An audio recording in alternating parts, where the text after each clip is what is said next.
Taking a close look at the headlines today, the story on every newspaper front page was all about the Blood Parliament documentary that was released by BBC yesterday. All it takes is one.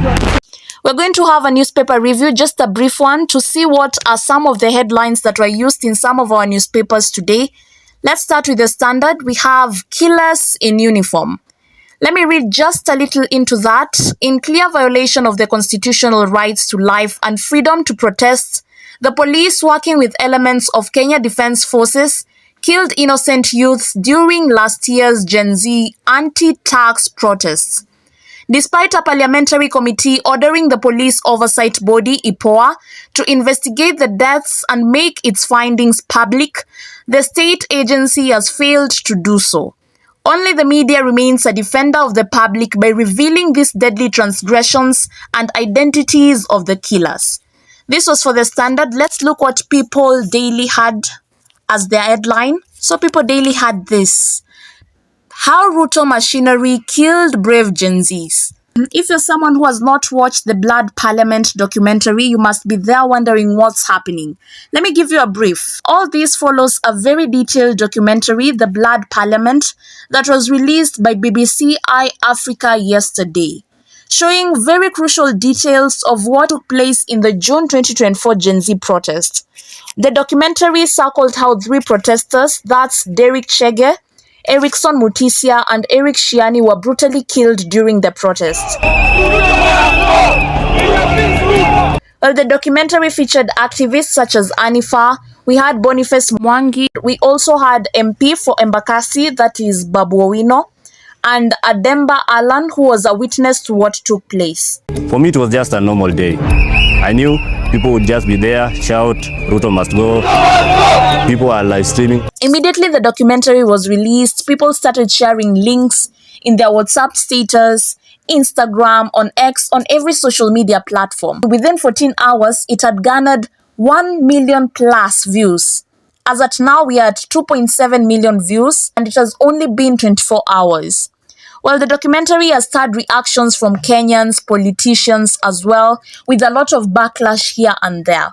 We're going to look at some of the reactions from some politicians, but hold that thought. The Kenyan government has officially banned all live media channels from airing this documentary. The only place people are able to access this documentary is on YouTube. And we are going to look at some of these reactions from some of the politicians. I'm going to start with Member of Parliament for Mumias East, that is Honorable Peter Kalerwa Salasia. This is what he had to say. It's really long, but I'm going to be really brief. Just read a small part of it. My fellow Kenyans, today I speak not only as a Member of Parliament for Mumias East, but as a heartbroken son of this nation. The horrific images aired by the BBC of our young men and women being gunned down outside Parliament have shamed this government before the eyes of the world. Instead of listening to the cries of a generation seeking dignity, the state chose violence.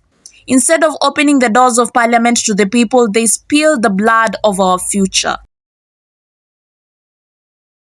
Let's take a look at what Nairobi Senator Honorable Edwin Sifuna had to say. And I quote, "The story of June 25th, 2024 is already written, and as they say, the ink is dry. Those attempting to rewrite it will find it especially difficult because this particular piece of history is written in blood." Speaking as someone who was present in Parliament that day, the events depicted in the Blood Parliament documentary by BBC are not fabrications. They happened. We also saw it live and on our screens. We must encourage these stories to be told from all angles for the sake of truth and justice. Those who are uncomfortable with this are wrestling with their own consciousness, and we cannot help with that. Let's take a look at what Honorable Dennis Itumbi had to say. And I quote, "The BBC uses Kenya as a playground, spreading false narratives via its platform. Their Blood Parliament documentary selectively portrays events to vilify the government."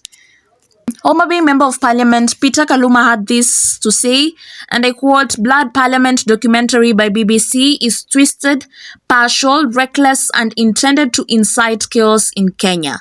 The relevant agencies of the government of Kenya must act fast to withdraw BBC license in Kenya."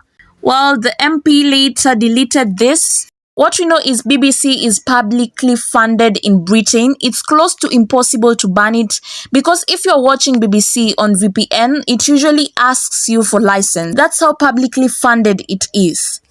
The documentary reviewed both audio and videos, circling out the ones who pulled the trigger. We had two officers, one from the Kenya Defence Forces who are not fully identified, and one who was identified, that is John Kaboy, the officer who gave the orders to kill. After this expose, many have taken to celebrate Hanifa, Babu Owino, Ademba and Boniface for standing up and speaking in the documentary, going to their platforms, congratulating them, and some urging them to stay safe. This is a story that is developing. Everyone's watching to see how this goes. Thank you so much for tuning in to News Analysis with Tracy Wamboi.